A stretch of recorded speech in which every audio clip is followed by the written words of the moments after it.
benih 4N dikawinkan dengan 2N akhirnya menghasilkan 3N.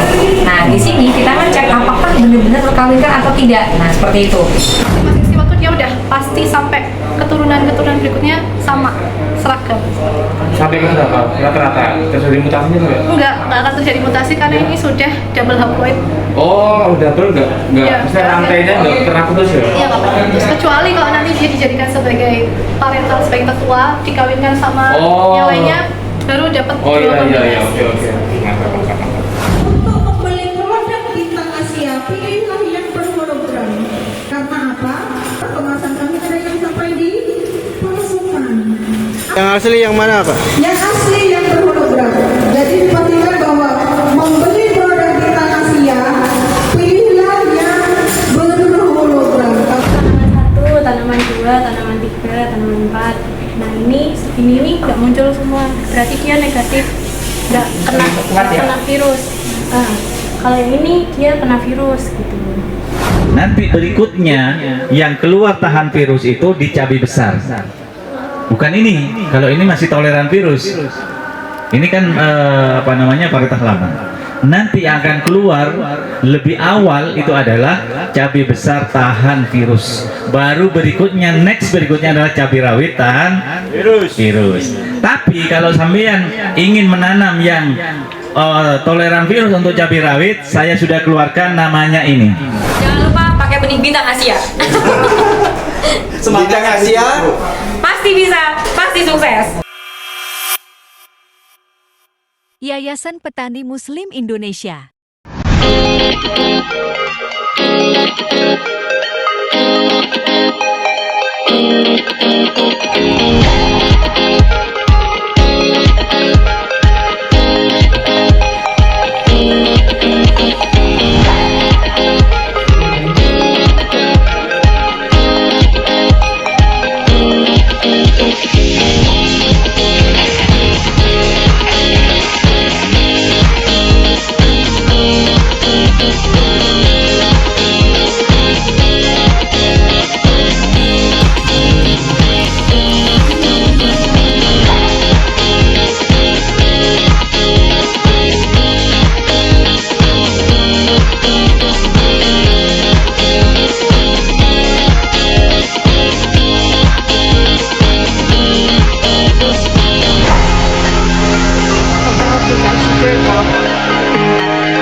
Oh, berarti cara milih yang terbaik itu lihat dari bobotnya. Selain bobot, figur tanaman juga. Figur tanaman, terus Iya. apa juga? Pokoknya tipe besar, varian Iya. tipe besar. Jadi memang harusnya dipanennya itu ketika diameternya di atas 6. Ini nanti berapa paritas jadinya? Satu paritas saja. Satu aja. Oh, yang semua ini jadi satu paritas. Iya, jadi satu. Karena memang Ini paritas baru nanti jadinya ya? Iya.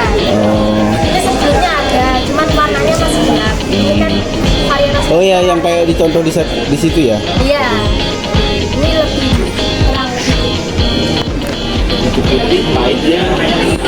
Saya sampaikan juga di sini bahwa kami adalah salah satu perusahaan benih yang menggunakan hologram pada kemasannya. Jadi kemasan yang kami lakukan, yang kami edarkan sudah berhologram. Hologramnya pun adalah hologram yang stamping. Ini seperti yang Bapak lihat, hologram kami sudah stamping yang meskipun nantinya mau diuyung-uyung mau di apapun ini tidak akan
Yang asli yang mana, Pak? Yang asli yang berhologram. Jadi pastikan bahwa membeli produk Vitasia, pilihlah yang berhologram karena itu sudah dijamin bahwa benih tersebut asli produk Vitasia. Jadi sudah beda jelas untuk perbedaan antara benih palsu dan tidaknya. Jadi berikutnya kemasan kami sudah ada 4 bahasa. Sudah 4 bahasa. Oh, udah 4 bahasa ya? Sudah 4 bahasa, Pak. Jadi kami bisa memasarkan di negara Arab, sudah ada deskripsi bahasa Arab. Jadi sudah ada 4 bahasa. Berarti nanti di tanaman yang mana yang paling kuat tanamannya itu yang Iya, yang diteruskan. tengahnya diambil ya. Kalau yang bergejala kita nggak ambil. Iya, siap-siap. Oke, bisa. Selamat siang. Jadi inilah biologi molekuler. Mungkin selama COVID Mas pernah dengar ya namanya PCR. Nah di sini kami juga ada PCR. Ini alatnya seperti ini. Jadi kalau di perusahaan benih seperti ini itu PCR kita gunakan untuk identifikasi penyakit tanaman, virus. Kalau di manusia juga identifikasi COVID ya. Kalau di tanaman ya sama. Kita juga identifikasi penyakitnya pakai PCR. Selain itu kita juga pakai buat seleksi tanaman. Misal kita pengen tanaman yang tahan gulai gitu. Kan ketahanan ini ada gen yang ngatur. Nah ini kita lihat langsung pakai mesin PCR. Nah prosesnya kalau PCR ini sedang kegiatan ekstraksi DNA. Jadi nanti kita punya daun tanaman, kita halusin, terus kita ambil DNA-nya. DNA itu kan kecil banget, nggak kelihatan. Nah tapi itu ada dasar teorinya. Jadi biar kita bisa dapetin DNA, kita pisahin dari dari motor yang lain. Jadi DNA itu kita dapatnya di sini. Jadi yang bagian bening ini DNA ada di sini, yang bening. Kalau yang bawah itu pengotornya. Kalau daun itu kan ada klorofilnya. Nah ini yang hijau-hijau ini dia nggak ikut. Nanti kita ambil yang bagian atas. Dipisahkan ya, Bu? Iya. Terus kalau mau lihat DNA-nya, ini nggak kelihatan kecil banget. Ini DNA di sini, tapi nggak terlalu kelihatan ya. Nah nanti kalau kita udah dapat DNA, kita masuk ke proses PCR. Nah proses PCR nanti juga kita cuma pakai tube yang kecil kayak ini. Ini nanti kita masukin ke mesin PCR. Mesinnya kayak gini. Nanti kita tata, masukin satu-satu. Terus nanti tinggal kita setting. Misal ya ini. Nah, ini nanti dia bakal bereaksi di sini. Nanti kalau sudah bereaksi kita lihatnya di gel agar. Kemarin di Jember ada ini kan bisa lihat. Iya. Nah, bedanya kalau di Jember itu protein, kalau di sini kita ini kita beda. Yang putih itu. Iya. Jadi kalau Semua berarti dulu. enggak, yang ini kan negatif. Oh, iya. Yang nggak muncul nih. Gila, Bu. Jadi ini Tak baris ya, oke, gitu. ini tanaman 1, tanaman 2, tanaman 3, tanaman 4. Nah ini segini ini nggak muncul semua. Berarti dia negatif, nggak kena virus.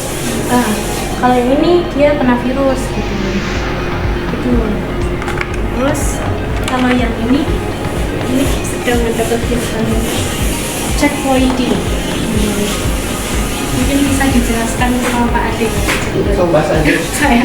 Jadi checkpoint ini gunanya kita mau melihat tanaman hasil kultur jaringan itu apakah normal, terus apakah dia steril atau tidak.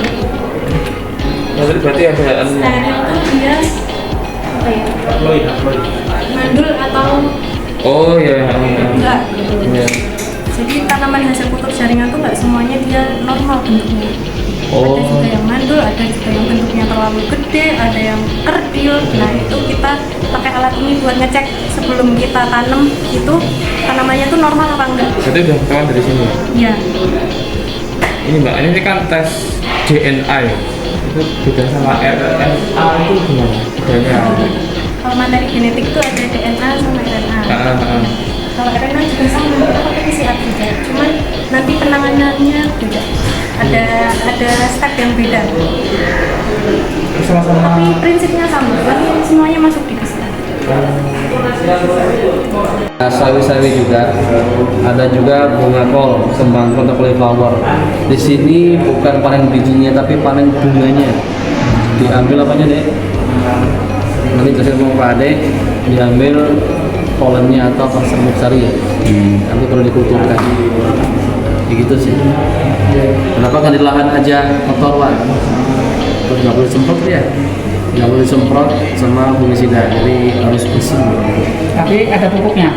Tetap normal tuh di ember itu bukan tanah, tapi dia air. Apimik ya. Air apimix. Saya baru datang. altar untuk produksi tanaman double haploid yang nantinya kita ingin dapatkan kalori supaya nanti varietas yang didapatkan itu seragam dan stabil, itu didapatkan dalam waktu yang singkat. Biasanya 4 sampai 6 tahun, ini cukup 1 tahun aja. Berarti di sini cuma 1 tahun aja. Iya, 1 tahun langsung bisa dapat jalur calon untuk varietas berbeda seperti itu. Diskusinya dilanjut nanti saat ngopi-ngopi ngobrol. Sudah satu. Boleh masuk ke dalam juga. Ini media pengatur.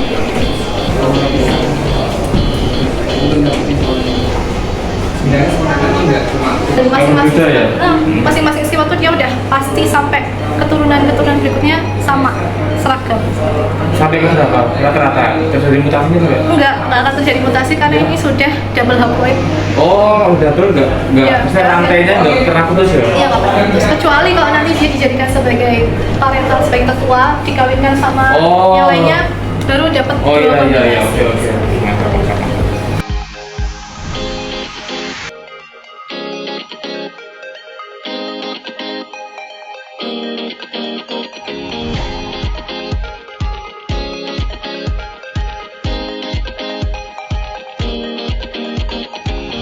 Bisa dilihat di sini semangka ini kita pisahkan karakter dari fisik benih visual fisik benihnya dari fisiknya yang benih 3N, benih 2N dan benih 4N. Apa itu 4N? 4N itu adalah female, 2N itu adalah male. Jadi benih 4N dikawinkan dengan 2N akhirnya menghasilkan 3N. Nah di sini kita ngecek apakah benar-benar terkawinkan atau tidak. Nah seperti itu. Mungkin dari karakternya bisa dilihat dari sini. Ini yang biji 4N. Yang ini 2N nya belum ada yang dari saya. 2N nya sini. Nah ini 4N nya dia lebih gendut ya, lebih gemuk. Kalau ini 2N-nya jantannya, ini betina ya. Betina identik lebih agak gendut biasanya. Kalau jantan itu lebih langsing kayaknya kayak gitu kan biasanya. Dan ini terjadi di benih juga maksudnya.